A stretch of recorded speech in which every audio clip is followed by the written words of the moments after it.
తాకట్లో ఉన్న మీ బంగారాన్ని విడిపించి ఆ రోజు ధరకే కొనబడుతుంది ఆచారి గోల్డ్.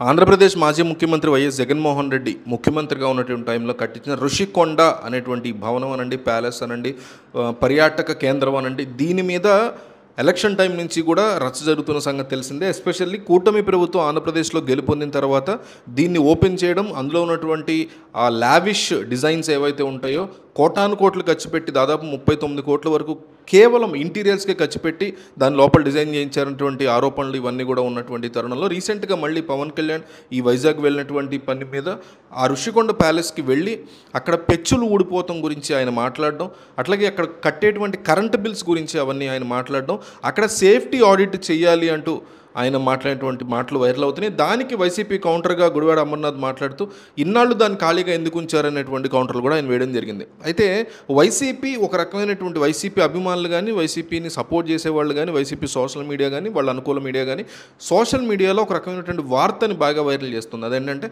పవన్ కళ్యాణ్ మీద ఈ విషయంలో కేంద్రం కాస్తంత సీరియస్గా ఉండే అవకాశాలు ఎక్కువగా ఉంటాయి. ఎందుకంటే ఎస్పెషల్లీ బిగ్ పాయింట్ని గుడివాడ అమర్నాథ్ తీసుకొచ్చారు తెర మీదుగా చెప్పొచ్చు. నిజమే, జగన్మోహన్ రెడ్డి అది కట్టడం, దానికి అంత ఖర్చు పెట్టడం, గవర్నర్ బంగ్లా కానండి, ఇంకో దానికి దేనికి కూడా అన్ని కోట్లు ఖర్చు పెట్టాల్సిన అవసరమే లేదు. ప్రజల సొమ్ము అసలు ఖర్చు పెట్టాల్సిన అవసరం లేదు. జగన్ సొమ్ము, చంద్రబాబు సొమ్ము, పవన్ కళ్యాణ్ సొమ్ము అయితే ఖర్చు పెట్టుకోండి వాళ్ళు ఇష్టం. కానీ ప్రజల సొమ్ముని మీరు నేను కష్టపడి రాత్రింబవళ్ళు కష్టపడి సంపాదించే డబ్బులోంచి కట్టినటువంటి ట్యాక్సెస్ని ఉపయోగించి అట్లా కట్టడం అనేది చాలా దారుణం, అది ఎవరు చేసినా. అయితే దాన్ని ఇన్ని నెలల పాటు ఎందుకు ఖాళీగా ఉంచారు?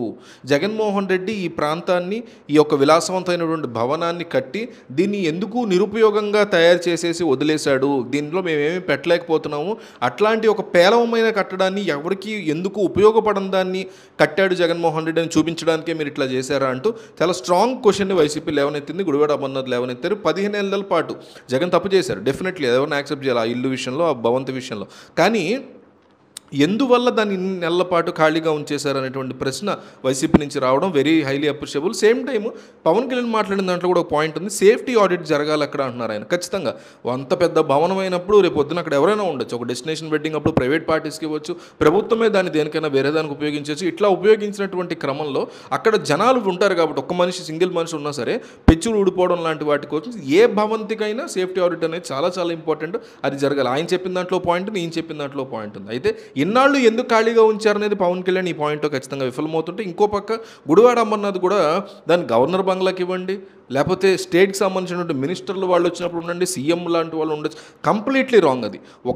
ఒక రాష్ట్ర ముఖ్యమంత్రి అయినా, ఒక దేశ ప్రధాని అయినా, ఒక గవర్నర్ వచ్చినా, ప్రెసిడెంట్ వచ్చినా, ప్రెసిడెంట్ ఆఫ్ ఇండియా, అసలు ట్రంపే వచ్చాడు అనుకోండి, అసలు అవసరం లేదు, అది ఇవ్వాల్సిన అవసరం లేదు. ఇంకా బెటర్ ఉంటే ఆ ఒక్క రోజుకి ఒక 50,000 లక్ష రూపాయలు కడితే మంచి మంచి హోటల్స్ ఉంటాయి. 5 లక్షలు కట్టకుండా ఒక్క రోజుకి కావాలంటే అట్లా ఒక 10 సార్లు వస్తే ట్రంప్ లాంటి వాడు, లేకపోతే నరేంద్ర మోడీ లాంటి వాళ్ళు 10 సార్లు కట్టండి, దానికయ్యే ఖర్చు తక్కువ కదా. ఇంత విలాసవంతమైనటువంటి భవనాలు మా డబ్బుల నుంచి, ట్యాక్స్ పేరు డబ్బుల నుంచి కట్టడాన్ని మనం ఏ రకంగా కూడా యాక్సెప్ట్ చేయము. సో ఏదైతే 15 నెలలు ఖాళీగా పెట్టారో దాన్ని, విషయంలో మాత్రం ఖచ్చితంగా కేంద్రం ఆయన పట్ల కాస్త విముఖత, ఆయన చెప్పినటువంటి దాన్ని విముఖించేటువంటి ఛాన్సెస్ ఉన్నాయని వైసీపీ సోషల్ మీడియాలో న్యూస్ ఎక్కువగా స్ప్రెడ్ అవుతుంది. ఋషికొండ విషయంలో ఎవరు చెప్పేది నిజమని మీరు నమ్ముతారు? పవన్ కళ్యాణ్ చెప్పేది, జగన్ చెప్పేది, ఈ రెండింటిలో ఒకటి మస్ట్ అండ్ షుడ్గా కామెంట్ చేయండి. సర్వే చేస్తున్నాం, ఈ సర్వే చాలా దూరం వెళ్తుంది, సో మిస్ అవ్వకుండా కింద కామెంట్లో రాయండి. ఋషికొండ విషయంలో మీరు ఎవరి వైపు ఉన్నారు, జగన్ వైపు, పవన్? మీరు బంగారం తాకట్టు పెట్టి ఆ బంగారం డబ్బులు కట్టలేక ఇబ్బంది పడుతున్నారా? ఆచారి గోల్డ్ వాళ్ళు మీ బంగారం కొని మీ లోన్ తీర్చి మిగిలిన డబ్బులు మీకు ఇచ్చేస్తారు. ఇంకెందుకు ఆలస్యం? ఆచారి గోల్డ్ ఈ నెంబర్స్కి కాల్ చేయండి.